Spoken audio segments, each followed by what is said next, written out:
నమస్తే, welcome to Telugu రాజ్యం. నేను మీ సంతోష్. తగ్గేదే లేదంటున్న హైడ్రా, అక్రమంగా నువ్వు కడితే ఖచ్చితంగా కూల్చివేస్తాం అంటున్న హైడ్రా. అసలు ఏం జరుగుతుంది, ఎందుకు కూల్చేస్తున్నారు, అడ్డుపడుతున్నా సరే కూల్చడానికి వెనకాడట్లేరు ఎందుకు అనే విషయం పైన మాట్లాడడానికి మన ముందున్నారు కేఎస్ ప్రసాద్ గారు. నమస్తే సార్. నమస్తే అండి. సార్, తగ్గేదే లేదంటున్న హైడ్రా సార్, నువ్వు ఎక్కడన్నా అక్రమంగా కడితే అది నువ్వు మర్చిపోవాల్సిందే, కూల్చేస్తా అని చెప్పేసి అంటేస్తున్నారు. దేనికి సార్, ఏం జరుగుతుంది అసలు? కట్టినోళ్ళ ఫేస్కి వెళ్ళి కూడా, ముఖంకి వెళ్ళి చూడకుండా కూడా కూల్చేస్తున్నారు. ఎందుకు సార్ అలా? మన కర్మ అండి ఇది, మన చేతకాని సస్వతనం. ప్రజాస్వామ్యంలో ప్రజాప్రభుత్వాలు ప్రజల రక్షణకు ఉన్నాయి అంటే ప్రజలను భక్షించడానికి ఉన్నాయని మాత్రం చెప్పొచ్చు. దానితో ఈ దేబ్జిల్లో చూస్తున్న ఈ బీజేపీ వాళ్ళు ఒకరు. ఎందుకంటే ఢిల్లీ రేఖా గుప్తా గారు, ఆవిడ చీఫ్ మినిస్టర్. ఆవిడ ఇలాంటి సందర్భంలోనే ఆవిడ కొత్తగా ప్రమాణ స్వీకారం చేసింది. ఆవిడ కూడా మొన్న ఎలక్షన్స్లో గెలిచి ఫస్ట్ టైం చీఫ్ మినిస్టర్ అయింది ఆవిడ. బీజేపీ ప్రభుత్వం ప్రభుత్వ స్థలాల్లో ఇల్లు కట్టుకున్న వాళ్ళకి ఎలాంటి రెగ్యులరేషన్ రూల్స్ ఇచ్చిందో ఒకసారి చూడమనండి. ఆ విషయంలో బీజేపీ వాడు అవడానికి అక్కడికి వెళ్ళి మాట్లాడుతున్నాడు. ఒక కౌన్సిలర్కి ఏదైతే ఎగేసుకుని పోయి ఢిల్లీలో అచ్చ తెలుగులో మాట్లాడేసాడు కదా కిషన్ రెడ్డి, ఏ నోరు ఎందుకు పెగలట్లే? ఇలాంటి విషయాల్లో కౌంటర్ చేయాలి కదా. ఢిల్లీ ముఖ్యమంత్రికి లేని డిస్క్రిప్షన్స్ నీకు ఎక్కడి నుంచి వస్తున్నాయి? గౌరవ న్యాయస్థానం ఏం మాట్లాడింది దీని మీద? ఎఫ్టీఎల్ జోన్లో ఉన్న మొత్తం హైటెక్ సిటీలో ఉన్న సాఫ్ట్వేర్ కంపెనీలన్నింటినీ కూల్చేస్తావా? కూర్చి ఏమన్నా దాన్ని క్లీన్ బోల్డ్ చేసే కార్యక్రమం ఏమైనా ఉందా? దానికి సమాధానం ఏం చెప్పారో కనుక్కుంటారు సార్ రంగనాథ్ గారిని, హైడ్రాని. ఇవాళ నాకు అవన్నీ కాదు.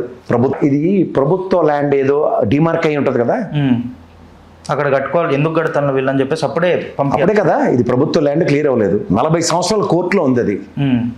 ఆంధ్రప్రదేశ్లోనూ భవానీపురంలో ఎరగొట్టిన ఇల్లులకి సుప్రీంకోర్టు స్టే ఆర్డర్ చూపిస్తున్నా ఎరగొట్టేశారు. ఇక్కడ హైకోర్టు ఆర్డర్స్ చూపిస్తున్నా ఎరగొట్టేశారు. వాళ్ళు ఫ్లెక్సీలు పెట్టుకున్నారు ఇంట్ల ముందు. మనుషులు ఇంట్లోంచి ఖాళీ కూడా చేయకుండా ఒకళ్ళని పెట్టి ఎరగొట్టేస్తున్నారు. నిజమే, గత ప్రభుత్వాలు అంటున్నారు. తెలంగాణ రాష్ట్రం 2014లో కదా వచ్చింది. అంత మునుపంతా మమ్మల్ని ఉద్ధరించింది ఎవరు? కాంగ్రెస్ తెలుగుదేశం వాళ్ళే కదా. అవును, కాంగ్రెస్ తెలుగుదేశం. మీకు బాధ్యతలు లేవా? 40 సంవత్సరాల ప్రస్థానంలో ఎన్నిసార్లు మీరు ఉద్ధరించి ఊళ్ళేరు మీ కాంగ్రెస్ ప్రభుత్వాలు? మీరు పారాచూట్ వేసుకుని కొత్త ముఖ్యమంత్రి అయిపోగానే ఆ భాష, ఆ నెక్స్ట్ విధానాలు అన్నీ మారిపోతాయా? ఆఖరికి మొన్న కోర్టు తీర్పు రంగనాథ్ గారి విషయంలో హైడ్రాకి స్టే ఆర్డర్ ఇస్తున్న దాంట్లో ఒక జడ్జి గారు ఇల్లు కూడా కొట్టేశారు అక్కడ. ఇదేనా మీరు చేస్తున్న పని? రంగనాథ్ గారు, కోర్టుల మీద మీకు గౌరవం లేకపోతే మేము ఏం చేయలేం, మేము నిస్సహాయం. మాకు రక్షణకు వచ్చేది గౌరవ న్యాయస్థానం, గౌరవ పోలీస్ డిపార్ట్మెంట్. మీ ఇద్దరే మా ప్రాణాలు తినేస్తే మేము ఎవరికెళ్ళి చెప్పుకోవాలా? ఉదాహరణకి ఆంధ్రప్రదేశ్ రాష్ట్రంలో, విభజిత రాష్ట్రంలో తెలంగాణలో కానీ ఎల్ఆర్ఎస్ బీఆర్ఎస్ స్కీములు ప్రభుత్వ పథకాల, నా పథకాల, మీ పథకాల కదా. అంటే డీవియేషన్స్ అన్నిటికీ మీరు రెగ్యులరైజ్ చేయించుకుని పెనాల్టీ క్లాసే కదా.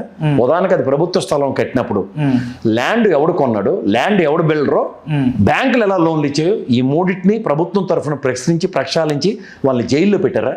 నెక్స్ట్ వాళ్ళకి పెనాల్టీ క్లాసెస్ ఇంపోజ్ చేసి, ఉదాహరణకి ఆ బిల్డర్లు ఎవడైతే ఉన్నాడో ఇది 10 ఎకరాలు 50 ఎకరాలు ఎంత విలువైంది, ఇది ఒక గతంలో చెరువు, లేదంటే దీనికి తగ్గట్టు కాంపన్సేషన్ 175 కోట్లు పెనాల్టీ వేస్తున్నావు. 175 కోట్లు ఈ బిల్డింగ్లో ఉన్న వాళ్ళతో కడతావా, లేకపోతే నీ దగ్గర ఉన్న రియల్ ఎస్టేట్లో ఎక్కడైనా వ్యాపారం చేసి కడతావో? నీకు స్టిపులేటివ్ టైం ఇది. ఈ పెనాల్టీ క్లాస్తో ప్రభుత్వానికి ఎంత, ఖజానాకి ఎంత పెనాల్టీ పే చేయి, అదర్వైజ్ ఇంత కాంపన్సేటరీ ల్యాండ్ కొనివ్వు ప్రభుత్వానికి. ఇలాంటిది ఏమైనా మాడేవా? ఒకళ్ళని పెట్టుకుని ఎరగొట్టేస్తావా? ఆ డెబ్రీస్ ఎత్తుకుంటూ కాలక్షేపం చేసుకుంటావా? ఏడు చేస్తావు? ప్రభుత్వ ల్యాండ్ నువ్వు వచ్చావు, మీరే ప్రభుత్వం బదులు ఇంకో ప్రభుత్వం వస్తుంది, ప్రభుత్వ ల్యాండ్లు మేము ఉచితంగా ల్యాండ్లు ఇస్తాం ప్రజలకి అని చెప్పి ఇస్తుంది. మీరే ఇంద్రమ్మ గృహాలు అక్కడ కడతారు. అప్పుడు ఆ నెక్స్ట్ ప్రభుత్వం వచ్చే తప్పుని ఎరగొట్టేస్తే, అరే కాంగ్రెస్ ఒరిజినల్ సిద్ధాంతమే రోటీ కపడా ఒక మకాన్, ఓ సెంటు భూమి, 2 వెదురు బొంగులు, 4 తాటాకులు ఇచ్చి ప్రజలకి మాన ప్రాణాలు కాపాడుకోండి, నిలువు నీడను ఉండి బతకండి అని చెప్పి సిద్ధాంతంకి తిలోదకాలు ఇస్తూ నిజంగా జీవం పోసే జీవన్ రెడ్డి లేటోడు వెళ్ళిపోతే ఇలా దౌర్భాగ్యాలే ఉంటాయి. ఈ పారాచూట్ బ్యాచ్ కలిగి ఒరిజినల్ సిద్ధాంతం కాంగ్రెస్ కూడా అర్థం కాకుండా తిలోదకాలు ఇచ్చి ప్రజల్ని రోడ్డు మీద నిలబడతారా? ఆ బ్యాంకులో అన్ని ప్రాణాలు తినేసి లోన్ ఇస్తారు కదా, ఎక్కడ గుడ్డుగోలను పలుతవుతున్నారా? ఆ రిజిస్టర్ని సస్పెండ్ చేశారు, అట్లీస్ట్ ఆ రిజిస్టర్ని కనీసం జైల్లో పెట్టారా? బిల్డర్లని కూర్చోబెట్టి పెనాల్టీ క్లాసులు ఇంపోజ్ చేస్తున్నాను ఎక్కడైనా నెగోషియేషన్స్ జరిగాయా? ఏ పేపర్లను చూసారా మీరు? మీరు సీనియర్ జర్నలిస్టే కదా. లేకుండా వాడు 40 సంవత్సరాలు 15 సంవత్సరాల క్రితం కట్టి హ్యాండ్ ఓవర్ చేసింది పొక్కలను పట్టుకుని వెళ్ళి కూల్చేస్తారా? ఇది ఎక్కడ వీడియో అండి, నాకు అర్థం కదా. అండ్ సార్, మన ఖమ్మంలోనే అదే పరిస్థితి. ఆఖరికి ఒక పెద్దవాడు నా ఇల్లు నేను చూసుకుంటాను దయనీయమైన పరిస్థితి. ఇవాళ నా కుర్రాడు రే ఎరారగొడతావు, మనుషులు రా, మనుషులకు కనీసం ప్రాణానికి కూడా రక్షణ లేదా అని పొక్కడారు పెట్టి కొడుతూ పడిపోయి చచ్చిపోతే చిన్నపిల్లలు. ఇల్లు ఖాళీ చేయించుకోవడానికి ఒక టైం ఎవరా? మన సుప్రీం హైకోర్టు కూడా మీకు అదే చివాట్లు పెట్టింది కదా, సామాన్లు కూడా తీసుకోవడానికి వెసులుబాటు ఎవరా అని. ఎక్కడి నుంచి వస్తున్నాయి మీకు సూపర్లేటివ్ డిస్కషన్స్? మరి దీనికి ప్రజాస్వామ్యం పేరు ఎందుకు పెడుతున్నారు? ఇది మన కాంగ్రెస్కి ఇది దొంగతనం చేసి వాడు దొరుకుతాడండి, పోలీస్ స్టేషన్లో ఉరిశిక్ష చేస్తున్నారా? అండ్ కాదు సార్, ఇప్పుడు లైక్ మొన్న మనం వీడియోలో చూసినాం, ఇల్లు కూలగొడతా ఉంటే క్రెయిన్ కడ్డంగా ఒక యువకుడు అట్లా క్రెయిన్ కడ్డంగా ఏంటండి, క్రెయిన్ బకెట్ తీసుకెళ్ళి కొడుతుంటే అవును నిలబడి ఉన్నారు అక్కడ, పైన నిలబడి ఉన్నారు. వాళ్ళ ఇంట్లో వాళ్ళు అట్లా తిరగబడితే జనాలు అందరూ హైడ్రా ఆగే ఛాన్స్ ఏమైనా ఉందా సార్? ఎందుకు తాగదండి? నీకు ఒకటి చెప్తున్నాను సార్, ఈ బీజేపీ దద్ది బ్యాచ్ వలన ఉపయోగం ఏమీ లేదని ప్రజలు ఫస్ట్ గ్రహించండి. రెండోది, బీఆర్ఎస్ పార్టీకి ఎక్కడికక్కడ నిలువరిస్తూ వాళ్ళని ముందుకు వెళ్ళనివ్వకుండా. తెలంగాణలో బీజేపీ అంత లేదు కదా సార్, బీజేపీది ఎక్కడ ఉంది సార్? లేకపోతే 8 చేయాలి, ఎవరిని ఉద్ధరించినా గెలిచి వచ్చారు వాళ్ళు. 8 ఎమ్మెల్యేలు 8 ఎంపీలను దేనికి? దద్ది పోయిన తిన్నాక రోజును పట్టు మొత్తం కాంగ్రెస్లో ఉంది కదా సార్, మొత్తం పట్టుటీలు జహాపన రాజకీయాలు చేస్తున్నారా? నోరు లేదా ఫస్ట్? బీజేపీ కనీసం మనం నిన్న కాక మన ఇరాన్ వార్లో చూడండి, వాళ్ళ ఆస్తులు కాపాడుకున్న మానవహారాలు అలాంటి పిలుపులు ఎందుకు ఇవ్వట్లే పార్టీలు? అడ్డగా పడుకున్నారు అనుకోండి సార్, జనాలను అందరినీ పిలుచుకుని పొక్కలను వెళ్ళిపోద్దా పేకల మించి? వెళ్ళదు. మరి ఒక్క డిసెంట్ తెలియజేసే అవకాశాలు ఎవరైనా నాయకత్వ లక్షణాలతో ముందుకెళ్ళి చెప్తున్నారా? ఇక్కడ గెలిచేస్తామో అని చెప్పేసి బీజేపీ వాళ్ళు వస్తలేరు అనుకుంటా సార్. గెలిస్తే అప్పుడు మాట్లాడదాం. గెలుస్తారన్న మాటకే నేను ఆలోచిస్తున్నాను. ఒక్కొక్కడికి మనకి సిగ్గు ఉండాలి అలాంటి వాళ్ళు కోట్లు వేయడానికి. మనిషి కష్టంలో ఉన్నప్పుడు ఏం చేశారన్న దానికి సమాధానం అబద్ధాల పునాదుల మీద ఏర్పడింది అది. అప్పుడు బండి సంజయ్ అధ్యక్షుడు ఉన్నప్పుడు కూడా ఇలాగే చెప్పాడు కదా, మూసినది మన వరదలు వచ్చినప్పుడు బండికి బండి ఇల్లుకి ఇల్లు తొక్కకు తొక్క తోటకూర అని వాళ్ళు గెలిచి చచ్చారు. మనం ముష్టెత్తుకొని చూస్తున్నాం ప్రజలు. అంటే వాళ్ళ ఒకటే ఉంటుందండి, 2 నేషనల్ పార్టీలు కలిసి ఒక ప్రాంతీయ పార్టీని తొక్కేసే క్రమంలో వాళ్ళని తొక్కారో లేదో దేవుడికి తెలుసు, ప్రజలను కూడా తొక్కేస్తున్నారు. ఇది భయం పెట్టడానిక, భయం పెట్టి గెలుచుకోవడానిక? ఆ 2 రాష్ట్రాన్ని విభజించినప్పుడు ఎలా కలిసిపోయారో ఈ ప్రజల్ని హింసించడానికి కూడా అలాగే కలిసిపోయి ఉన్నారు. ఇది ప్రజలు గ్రహించండి ఫస్ట్. సార్ ఇప్పుడు హైడ్రా అనేది బీజేపీ వాళ్ళు మాట్లాడకపోవడం వల్లనే హైడ్రా తగ్గేది లేదు అంటున్నారు. ఇప్పుడు బీజేపీ కూడా అక్కడ యోగి ఆదిత్యనాథ్ ఏడు చేసాడు, హైడ్రాన్ పేరెట్టాడా? ప్రొక్లైన్ రెడ్డి తొలగొట్టేస్తాడు. మనోడు వెరైటీగా స్మార్ట్ గా హైడ్రాన్ పేరెట్టాడు. ఇద్దరు చేసి పని ఒకటే కదా, మీరు గమనిస్తున్నారా లేదా? సార్ మధ్యలో పోయేది ఎవరు?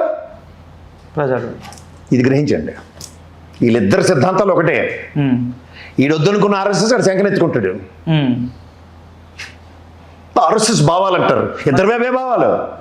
అక్కడ నుంచి చూసి ఇక్కడ కాపీ కొట్టిందంటారా సార్?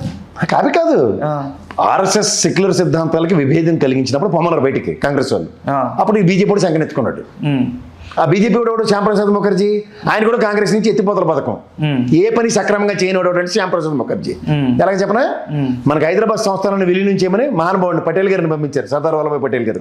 ఆ మహానుభావుడు ఇవాళ హైదరాబాద్ సంస్థానం భారత రాజ్యాంగానికి భిన్నంగా కాదు, తల వంచి ఇవాళ విలీనమై హైదరాబాద్ మన క్యాపిటల్గా, తెలంగాణ క్యాపిటల్గా ఉంది. కాశ్మీర్ ఇప్పటికీ శాస్త్రం, చేతకంతనం మాత్రం ఒప్పుకోరు. అర్థమైందా? ఇది చేతకంతనం బీజేపీ. ఇది ప్రజలు గ్రహించండి ఫస్ట్.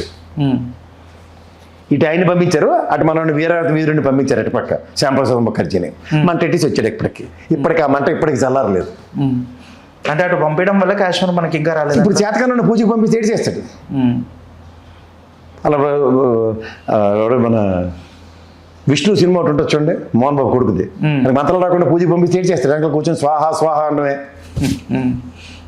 అంతకు మించి ఇంకేటి ఉంటుంది. సరే ఇప్పుడు ఎప్పుడు అవుతుంది అంటారు సార్? తాగదు. ప్రజలు జడ్డి వెదవలు ఇలాగ ఉన్నంతకాలం వాళ్ళు ఆగరు. ఎందుకంటే మీకు మళ్ళీ చెప్తున్నాను, కోర్టు ఆర్డర్స్ ఉన్నా వాళ్ళు కేర్ చేయట్లే, ఏడు చేస్తారు అన్నట్టుగా ఉన్నారు. ఆగాలంటే ఇప్పుడు మిడిల్ క్లాస్ ఫ్యామిలీ వాళ్ళకి ఒక ఇల్లు అంటే dream sir, life time dream, ఇట్లా కట్టుకోవాలి అట్లా కట్టుకోవాలనేది. కళ్ళ ముందు ఇల్లు కూలుస్తూ ఉంటే రాజకీయ నాయకులకి మనసు ఎక్కడుందని క్వశ్చన్ అడుగుతున్నారు. రాజకీయ నాయకులు అందరూ ప్లూరల్ బెటర్ సంతోషం. ఇప్పుడు ఫస్ట్ థింగ్, ప్రజలు మనకి కాపాడుతున్న నాయకుడు అన్నాడు, కాపాడుతుంది వ్యవస్థ న్యాయస్థానం అనుకున్నప్పుడు ఆ 2 మనకు అక్కడ రానప్పుడు ఏం చేయాలి? ప్రజలు తను కాపాడుకోవాలి వద్దా? అవును. గాంధీ గారు గోప కొడితే గోప ఇవ్వమంటున్నా ఎవడని చెప్పాడే, అది ఆ కాలంలో. ఇప్పుడు కొట్టేలోపు తిరిగి కొట్టేస్తున్నారు. నాకు వాడు ఫోన్ చేసి నా మీద మాట్లాడుతూ నన్ను తిట్టాడు. మా అమ్మ నేనే గాంధీ మహాత్ముల సత్సంగాలు నేను పెట్టుకోలే కదా, నేను తిట్టాను.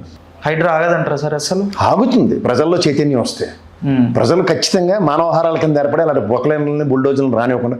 ఆఫ్టర్ ఆల్ పొక్లైన్ డ్రైవర్ అండాడు, ఆ నాపలేరా? అవును. మనుషులు చంపించి డిస్క్రిప్షన్ ఇచ్చారు ఆడికి. రంగనాథ్ గారు డ్రైవ్ చేసుకొచ్చారు అనుకోండి, ఎస్పీ గారికి డిస్క్రిప్షన్స్ ఉంటే కొడతాడు చంపుతాడు అని భయం ఉంటుంది. ఆడ పొగలేంటర్ డ్రైవర్ గారిని అడుకోలేకపోతే ఇంకేం మనుషులండి, నాకు అర్థం కాదు.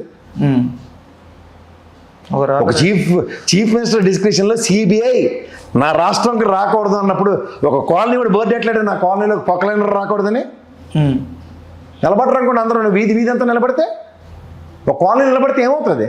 ఈ హైడ్రా వల్ల కాంగ్రెస్కి నెగిటివిటీ ఏమన్నా వస్తుంది? ఎవరికి కావాలి? చావు సజ్జం, ఇవాళ కాదు రేపు సస్తాం. రోజు శ్మశానంలో మంచం వేసి పడుకుంటాడు రాత్రి వెళ్ళి. లేదు, అలాగే ఆడు ఎప్పుడో పోతాడని ఇప్పుడు ఎవరు చేస్తాడు సావు. తర్వాత మనకి సిగ్గు మర్యాద బుద్ధి జ్ఞానం ఉంటే అవతల బీజేపీ కోటేయాలో, కాంగ్రెస్ కోటేయాలో, బీఆర్ఎస్ కోటేయాలో ప్రజలు నిర్ణయించుకుంటారు. కానీ అప్పటిదాకా ఎవరు సావాలి, ఎందుకు సావాలి? ఇది గ్రహించుకోండి ప్రజలు. హలో, తెలుగు రాజ్యం ఛానల్ చూస్తున్నారా? సామాజిక, రాజకీయ, జీవన చిత్రణే తెలుగు రాజ్యం. అతిశయోక్తులు, అసత్యాలు ఉండవు. రాజకీయ కోణం కాదు, ప్రజా కోణమే కొలబద్ద. తెలుగు రాజ్యం వీక్షణ మీ ఉత్తమ అభిరుచికి నిదర్శనం.